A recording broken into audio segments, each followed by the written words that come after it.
Right టైంలో ప్రజలు ఎట్లా శిక్షించారో అట్లా శిక్షిస్తారు. రైట్. సో రవి గారు ఎట్టకేలకు సిబిఐ గొప్ప చెప్పారు. నిన్న అసెంబ్లీలో కూడా అదే ప్రస్తావిస్తూ రేవంత్ రెడ్డి గారు మాట్లాడారు. దాని మీద సుదీర్ఘ చర్చ జరిగింది.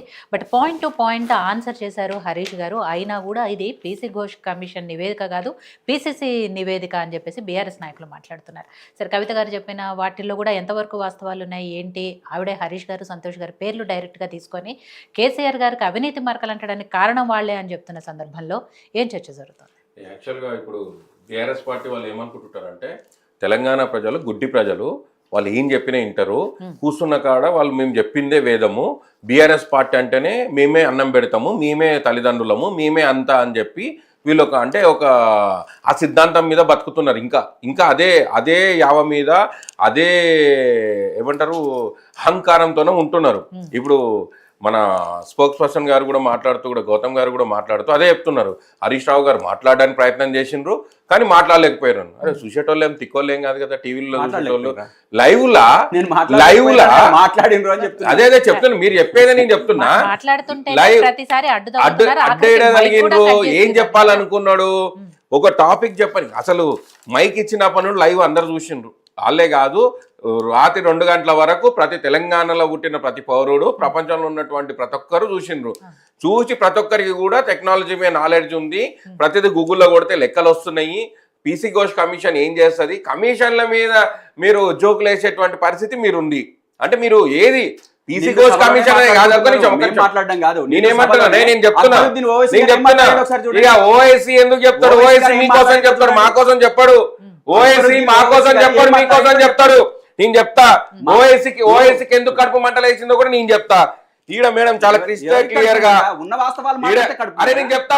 బీజేపీ కవితకనే చెప్పింది, మీ కవితకనే చెప్పింది, లెక్కలతో సహా చెప్పింది. ఏం చెప్పింది ఈరోజు నేను చెప్తా.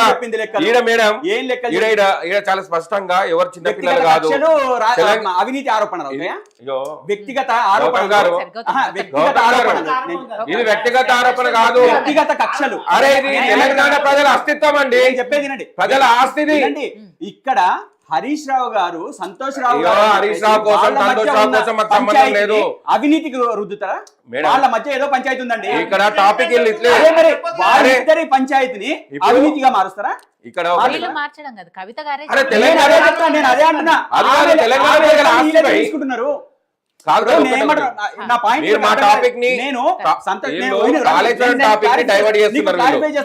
హరీష్ రావు, సంతోష్ రావుతో మాకు సంబంధం లేదు. మీరు కలిసి ఎట్లా వాడని మాకు సంబంధం లేదు. మేమేమంటున్నాం, కాళేశ్వరంలో అవినీతి జరిగిందా జరగలేదా? టాపిక్ ఏంది? కాళేశ్వరం మీద అవినీతి జరిగిందా జరగలేదా? జరిగిందా జరగలేదా అనే దానికి ప్రధానమైన సాక్ష్యం ఎవరు? అసెంబ్లీకి వచ్చి మాట్లాడాల్సింది ఎవరు? ప్రధాన ప్రతిపక్షమైన నాయకుడు వచ్చి మాట్లాడాలి దానికి సంబంధించి. గతంలో మీరే అడిగిరా కాళేశ్వరం మీద పెట్టండి, అసెంబ్లీలో పెట్టండి, మేము చెప్తాం, మీకు ఏందో మాకు చూపిస్తామన్నారు కదా, ఎందుకో చూపించలేకపోయారు. అరే నేను చెప్పేది సమాధానం చెప్పారు.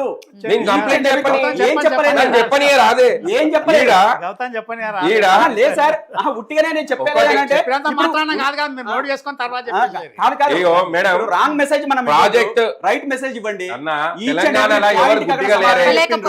తెలంగాణలో ఎవరు గుడ్డి జనం లేరు, మీరు తప్ప ఎవరు గుడ్డిగా లేరు. తెలంగాణ పార్టీ తప్ప గుడ్డిగా. అదే మీ కళ్ళు అట్లా పచ్చకామలు వచ్చినాయి కానీ నేను చెప్పని ప్రజలకు కూడా తెలియాలి కదా మీ భాగవతాలు. ఒకటి అందరు చదువుకొని అన్ని విషయాలు తెలుసు. ఊర్లలో 1, 2 క్లాస్ చదువుకొని గూగుల్ కనీసం ఫోన్ పట్టుకునేటోళ్ళు కూడా గూగుల్లో కొడితే కాళేశ్వరం అంచనాలు ఎంత, కాళేశ్వరం ప్రాజెక్టు నీళ్ళు ఆడికి ఎత్తిపోస్తారు అనేది అడుగుతే చెప్తారు. దాంట్లో అంచనాలు ఎట్లా పెరిగినాయి, ఎన్ని వేల కోట్లు పెరిగినాయి ఏంది అనేది పీసీ ఘోష్ కమిషన్ చాలా స్పష్టంగా చెప్పింది. దొరికిన వాళ్ళు అందరు కూడా ఏ స్థాయి వాళ్ళే వేల కోట్ల రూపాయల వాళ్ళు దొరికిండ్రు. కళ్ళుని చూసినాం మనమే, కళ్ళు లేకుండా చూడలేదు అన్నికే కాదు. ఈరోజు స్వయంగా కేసీఆర్ కడుపులో పుట్టిన బిడ్డనే చెప్పింది. ఈరోజు దీంట్లో ఎవరైతే అన్యాయం చేసిండ్రో, ఎవరు దోచుకున్నారో మన ఆయనని బదలాం చేసిండ్రు అని చెప్పి ఈడ ప్రాజెక్టు వ్యయం పెరుగుదల 80,000 కోట్ల రూపాయలు పెరిగింది. ఎందుకు పెరిగింది? అంచనా ఉన్నదెంత? అంచనా 34,000 కోట్లు ఉంటే 80,000 కోట్లు అదనంగా పెరిగింది. అదే విధంగా లిఫ్టింగ్ స్కీమ్ పంపింగ్ల కోసం 20,000 కోట్ల రూపాయలు అదనంగా పెంచారు దాన్ని కూడా. ఇంకా దాని తర్వాత అదర్ లింక్డ్ స్కీమ్స్ కోసం అని చెప్పేసి 19,300 కోట్ల రూపాయలు మళ్ళీ పెంచిండ్రు. ఇది చాలా డీటెయిల్ గా పీసీ ఘోష్ కమిషన్ చెప్పిందే. ఈ రోజు మనమేదో చెప్తున్నాము, ఏదో మనం చెప్పంగానే అదేమన్నా తప్పుడు లెక్కలని కాదు, ఏదో నోటికి వచ్చినట్టు చెప్తున్నది కాదు. ఇది ఆన్ రికార్డ్స్ లో ఉన్నటువంటి రికార్డ్స్ చెప్తున్నా నేను. మేడిగడ్డ బ్యారేజ్ కి 2,500 కోట్లు అంచనా వస్తే 6,500 కోట్లు దాన్ని పెంచిండ్రు. అంటే అడిషనల్ గా 4,000 కోట్లు దానికి పెరిగింది. ఎందుకు పెరిగింది? అదే విధంగా అన్నారం బ్యారేజ్ కి 2,000 కోట్లు ఉంటే 5,500 కోట్లు పెంచిండ్రు. అంటే 3,500 కోట్లు అడిషనల్ గా పెంచుకున్నారు. దీనికి ఎందుకు పెంచిండ్రు? సుందిల్ల బ్యారేజ్ కి 1,800 కోట్లు ఉంటే 4,200 కోట్లు పెంచారు. ఎందుకు 2,400 కోట్లు ఎందుకు అడిషనల్ గా పెంచిండ్రు? ఇదే కాకుండా భూసేకరణకు 8,000 కోట్లు ఉంటే 16,000 కోట్లు చేసిండ్రు. అది అంటే అడిషనల్ గా ఇంకొక 8,000 కోట్లు పెంచారు దీడ. అదే విధంగా రుణాల మీద కాళేశ్వరం ఏమంటారు కార్పొరేషన్ ద్వారా 12,000 కోట్లు ఎక్సెస్ అమౌంట్ ని వీళ్ళు డ్రా చేశారు మేడం. అదే విధంగా ఇతర అనుబంధ పన్నుల కోసం అని చేసి 10,700 కోట్లు అవసరం ఉంటే 30,000 ఎక్సెస్ తీసుకున్నారు. ఈడ 19,300 కోట్లు ఎందుకు తీసుకోవాల్సి వచ్చింది? నేను ఏమంటున్నామంటే ఇవన్నీ అంచనాలు, ఈ లెక్కలు అన్ని కూడా ఆ రోజు ఎవరైతే బాధ్యతగా ఉన్నారో మంత్రులు కానీ, ముఖ్యమంత్రి కానీ, ఆ రోజు చీఫ్ ఇంజనీర్లు కానీ ఎవరున్నారో వీళ్ళందరూ బాధ్యులు అవుతారు దీనికి. ఇది ప్రజల సొమ్ము, తెలంగాణ ప్రజల ఆస్తి. ఇది మీ సొంత పేటెంట్ హక్కు కాదు. ఒకటే చెప్తున్నాం, ఈరోజు మీరే ఏమో ఈరోజు మొత్తం పోయి అమరవీరుల స్థూపాలకు పోయి మీరు పోయి పాలు పోసి శుద్ధి చేస్తున్నారు. సిగ్గుండాలి ఇంతనన్నా. తెలంగాణ అస్తిత్వాన్ని, తెలంగాణ ప్రజల ఆస్తులు సొమ్ములను తీసుకొని పోయి నాశనం పట్టించి ఈరోజు మీరు దోసుకొని దాని ఎలక్ట్రల్ బాండ్లుగా మీరు తీసుకున్నారు కాంట్రాక్టర్లతోన. తెలుస్తలేదా లెక్కలు? కనిపిస్తలేరా మీ దాంట్లో? కాళేశ్వరం ప్రాజెక్టులో పనిచేసినటువంటి అధికారులందరూ కూడా ఎంత అవినీతి చేసిందని చెప్పి ఈరోజు లేనిపోని అబండాలు వేసి ప్రభుత్వాన్ని మీరు అంటారు. మీరు ఈరోజు చాలా నిష్పక్షపాతంగా ప్రజాప్రభుత్వం నడుస్తుంది. ఈరోజు రేవంత్ రెడ్డి గారు తీసుకుంటున్నటువంటి ప్రతి నిర్ణయంతోనే వీళ్ళకు బుగులు పుడుతుంది. ఈరోజు ఒక సామాన్యుడు ముఖ్యమంత్రి అయిందని వీళ్ళకి కడుపులో మంటలేస్తుంది. ఆ దురహంకారంతోన ఈ కిందున్న వాళ్ళని కూడా ఇట్లే రెచ్చగొడుతున్నారు. వీళ్ళు కూడా అదే మాట్లాడబట్టారు. ఏడ కొడతాడా? అరే ఎన్ని రోజులని భరిస్తారండి? ఏదంతా పేటెంట్ హక్కు అనుకుంటున్నా? మీరు ఏం చెప్తా అది వింటారు, ఇంకా అదే ఫిక్స్ అని చెప్పి ఈరోజు కవిత గారు అంటున్నారు వాళ్ళ నాయన కాలు కొట్టి కూడా సమానం కాదని. ఈరోజు ప్రజలు ఆశీర్వదించి ఈరోజు మ్యాండేట్ ఇచ్చి గెలిపించిండ్రు. ఎందుకు మిమ్మల్ని గెలిపించలేదు?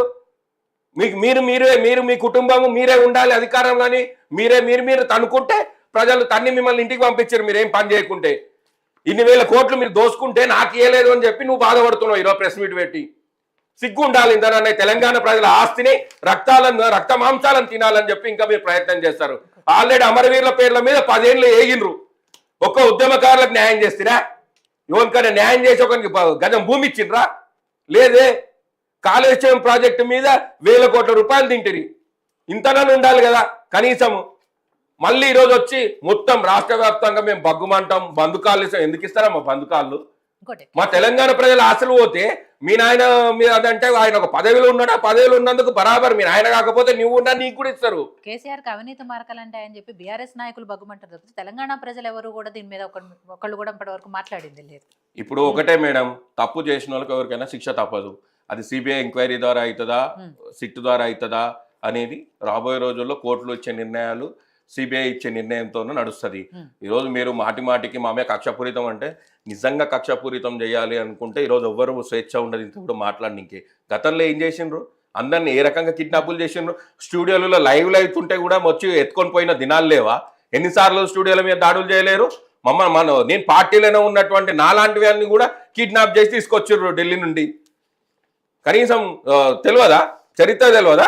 కొట్టని యూట్యూబ్లో కొడితే వస్తుంది కదా ఆధారాలతో సహా. మళ్ళీ మీరు మాట్లాడతారు. మీరు ఈరోజు ప్రేమ్ గారు ఇంకో మాట అన్నారు, ఏదైతే ఈ ఫార్ములా రేస్ కేసు విషయంలో మరి అదెందుకు సిబిఐ చెప్పలేదు అంటే మీ అవసరాలకి తగ్గట్టు ఏ కేసులు ఏ కేసుకు దానికి పరిధిని బట్టి ఆ కేసు పరిధిని బట్టి అది ఈడీ పరిధిలో ఉంటుందా, ఏసీబీ పరిధిలో ఉంటుందా, లేకుంటే సిబిఐ పరిధికి మారుతుందా అనేది దాన్ని నిర్ణయిస్తారు. దానికి ఉన్నత అధికారుల సమక్షంలో దాన్ని నిర్ణయం తీసుకుంటారు. ఆ నిర్ణయం ప్రకారంగా సిబిఐకి పోయేది. ఇది పరిమితికి మించి ఉన్నది కాబట్టి ఇది కంపల్సరీ సిబిఐ ద్వారా ఎంక్వైరీ చేస్తేనే దీనికి న్యాయం జరుగుతుంది అనే అంశం మీద దీన్ని తీసిండ్రు. అయితే ఒక కమిషన్ని కమిషన్ వ్యవస్థని వీళ్ళు అవమానపరిచే విధంగా మాట్లాడడం అనేది చాలా సిగ్గుచేటు, ఇది దారుణమైనటువంటి విషయం. నిన్న మీరు కానీ చూస్తుండొచ్చు, ఇదే సిబిఐని ఉపయోగించి ప్రతిపక్షాల మీద ఒత్తిడి చేస్తున్నారు, వాళ్ళ మీద కక్షపూరితం చేస్తున్నారు అని కాంగ్రెస్ నాయకులే మాట్లాడారు అనేది ఇందాక గౌతమ్ గారు చెప్పిన విషయం. కక్షపూరితం అనేది ఇంకా మొదలే కాలేదు. అసలు కక్షపూరితం మొదలు పెడితే ఏ టీఆర్ఎస్ నాయకులు చేసినటువంటి అవినీతి మొత్తం రాబోయే రోజుల్లో గొర్రెల స్కామ్లు కానీ అన్ని బయటపడతాయి. ఈ విషయం పక్కన పెట్టండి, సిబిఐ గురించి మాట్లాడాల్సి వస్తే సిబిఐని అస్త్రంగా చేసుకొని ప్రతిపక్షాలను అణగదొక్కే ప్రయత్నం చేస్తుంది బీజేపీ అని చాలా సార్లు ఇదే కాంగ్రెస్ పార్టీ నాయకులు మాట్లాడారుగా. ఇప్పుడు అదే సిబిఐకి ఎట్లా ఇస్తున్నారు అని. ఇప్పుడు ఇక్కడ ఉన్నటువంటి పరిధిలో మించి సిబిఐ ద్వారా మాత్రమే ఇక్కడ ఎంక్వైరీ చేసుకోవాలి. ఈరోజు మేము ఏమంటున్నాం అంటే సిబిఐకి మేము కేంద్ర ప్రభుత్వాన్ని కూడా మేము కోరుతున్నాం, నిష్పక్షపాతంగా ఇది ప్రజల సొమ్ము, ప్రజాసొమ్ము దుర్వినియోగమైంది కాబట్టి అది మీ బాధ్యత, మీరు నిర్వర్తించాలి. ఇక్కడ నుండి మేము మా ప్రభుత్వం మీకు సిబిఐకి ఎంక్వైరీకి ఇచ్చినాం, దాన్ని నిర్వర్తించి ఈ ప్రజలకు జరిగినటువంటి అన్యాయానికి దీంట్లో ఈ ప్రాజెక్టులో జరిగినటువంటి అన్యాయం మీద మీరు పూర్తి స్థాయి నివేదిక ఇచ్చి వాళ్ళు దోషులను తేల్చాలని చెప్పి మేము చెప్తున్నాం. దోషులు తేలక ముందే వీళ్ళు బట్టలు చెప్పుకుంటున్నారు, మనం ఏం చేయలేకపోతున్నాం. కాంగ్రెస్ నాయకుల మీద కూడా సిబిఐ ఎంక్వైరీలు వేసినప్పుడు ఇలా న్యాయంగా జరుగుతుంది అనేది సిబిఐ గొప్ప చెప్పారు అనేది అనుకోవచ్చు కదా. మరి అప్పుడు మీ దగ్గరకు వస్తేనేమో కక్షపూరితంగా, ఇప్పుడు బీఆర్ఎస్ అంటే దీంట్లో కూడా వ్యత్యాసాలు, తేడాలు, కక్షపూరితాలు దీనిలో కూడా ఉన్నాయి.